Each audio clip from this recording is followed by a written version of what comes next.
안녕하십니까. 전종희 목사입니다. 6월 6일 금요일 매일 성경 묵상입니다. 역대상 9장 1절에서 34절의 본문 말씀입니다. 그중 가운데 1절로 9절을 읽겠습니다. 온 이스라엘이 그 계보대로 계수되어 그들은 이스라엘 왕조 실록에 기록되니라. 유다가 범죄함으로 말미암아 바벨론으로 사로잡혀 갔더니 그들의 땅 안에 있는 성읍에 처음으로 거주한 이스라엘 사람들은 제사장들과 레위 사람들과 느디님 사람들이라. 유다 자손과 베냐민 자손과 에브라임과 므낫세 자손 중에서 예루살렘에 거주한 자는 유다의 아들 베레스 자손 중에 우대이니 그는 암미우스의 아들이요 오므리의 손자요 이므리의 증손이요 바니의 현손이며 실로 사람 중에서는 맏아들 아사야와 그의 아들들이요 세라 자손 중에서는 여우엘과 그 형제 690명이요 베냐민 자손 중에서는 하스누아의 증손 호다위아의 손자 무술람의 아들 살루요 여로함의 아들 이브느아와 미그리의 손자 우시의 아들 엘라요 이브나야의 증손 루엘의 손자 스바다의 아들 무술람이요 또 그의 형제들이라. 그들의 계보대로 계수하면 956명이니 다 종족의 가문의 우두머리들이더라. 아멘. 네, 오늘은 참된 이유는 하나님께 범죄함이다 라는 제목으로 묵상 나눔을 갖겠습니다. 오늘 이 본문 9장은 포로 생활, 즉 바벨론으로 잡혀갔다가 돌아와 주전 587년에 예루살렘 멸망을 전후해서 바벨론 제국의 느부갓네살 왕이 제국의 주권자로서 주변을 다 장악하게 되던 시절입니다. 그 시절에 바벨론 느부갓네살 왕의 이 힘에 의해 예루살렘은 물론 유다 땅에 있는 하나님의 백성들, 이스라엘 백성들은 바벨론 포로민으로 세 차례나 끌려가게 되고 결국 예루살렘 멸망과 함께 나라를 잃어버리게 되고 바벨론 제국에 속한 한 종족이 되어버리고 바벨론에 있는 마을에 흩어져 살게 되었습니다. 그러다가 바벨론 제국이 멸망하면서 페르시아 제국이 들어서고 그 제국의 통치권자인 고레스 왕에 의해서 하나님이 강권 역사하사 유다 백성들을 돌려보내라. 거기에 따라서 포로민으로 와 있던 유다 백성들을 돌려보내게 됩니다. 돌려보내는 이유는 성전 재건과 예루살렘의 회복을 위한 그러한 일들을 하도록 돌려보내는 것이었습니다. 누구든지 가고 싶은 사람은 유다 사람은 가게 자유를 주었던 것이죠. 그렇게 해서 돌아온 포로 생활에서 돌아와 예루살렘에 정착하여 성전 재건과 봉사에 참여한 사람들의 계보와 직무를 소개하고 있는 것이 오늘 이 9장의 본문인 것입니다.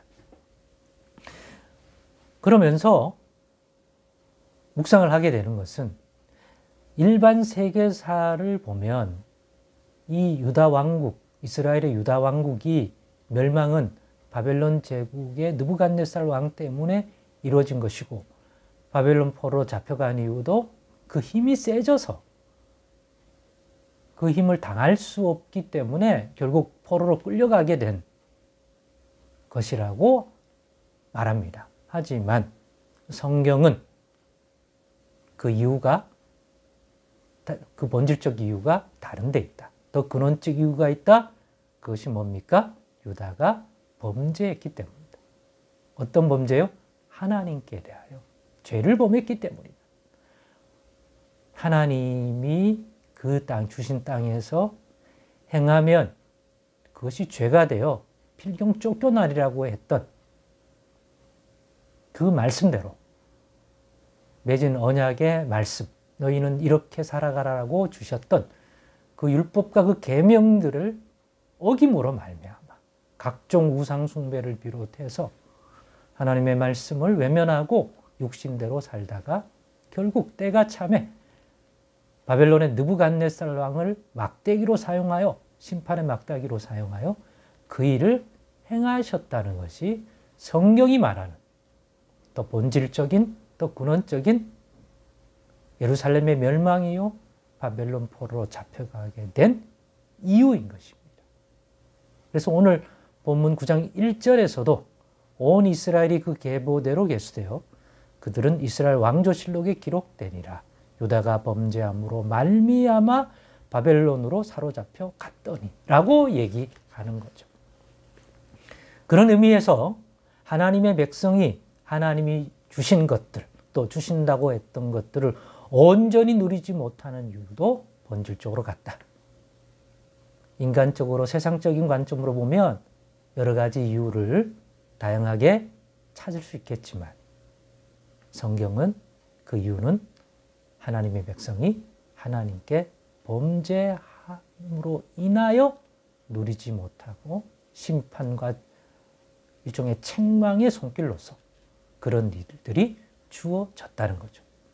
세상적 관점에서 말하는 그런 이유는 하나님이 도구로 사용하신 어떤 방편인 거죠.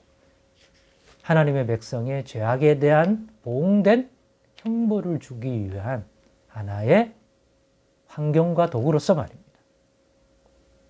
그렇기 때문에 오늘 우리도 묵상해 보십시다. 그리스도 안에서 하나님의 백성으로 부름받은 우리가 예수 그리스도 안에서 허락된 그 모든 복과 은혜들을 온전히 누리지 못하는 이유. 누린 것 같다가 찔끔 누리고 말아버리거나 누렸다가 지금은 못 누리게 되는 그러한 것들. 생각해 볼 때 그 본질의 이유에서는 같을 것이다. 현상적인 이유에서는 다른 여러 가지 환경과 찾을 수 있지만 하나님의 백성이 하나님이 약속하신 그 언약적 복을 누리지 못하는 것은 동질하다. 하나님께 범죄함으로 인하여 그 범죄에 대한 보응된 하나님의 심판과 책망과 징계의 손길로서 주어지는 것이다. 나머지는 그런 것들을 행하시기 위하여 하나님이 하신 방편이요, 환경이요, 도구일 뿐이다. 그러므로 오늘도 묵상해 보십시다. 나는 충분히 누리고 있을까? 누렸던 적이 있는데 지금은 온전히 누려 그 열매가 풍성하지 못한 것은 무엇일까? 나를 분별해 보고 묵상해 보는데 오늘의 말씀이 큰 도움이 되었기를 소망합니다. 그리고 깨달아 그리스도 안에서 그 주신 약속의 복을 다시 회복하고 온전히 누리고 하나님께 영광 돌릴 수 있는 그러한 열매를 맺는 그러한 하나님 기뻐 받으실 인생으로 다시 한번 남은 인생 살아가는 큰 은혜를 받는 묵상 되기를 소망합니다. 기도하겠습니다. 하나님 감사합니다. 잘 분별해서 우리에게 허락된 예수 안에 충만한 은혜와 복을 다시금 누릴 수 있는 저희들 되게 하여 주옵소서. 예수님의 이름으로 기도드리옵나이다.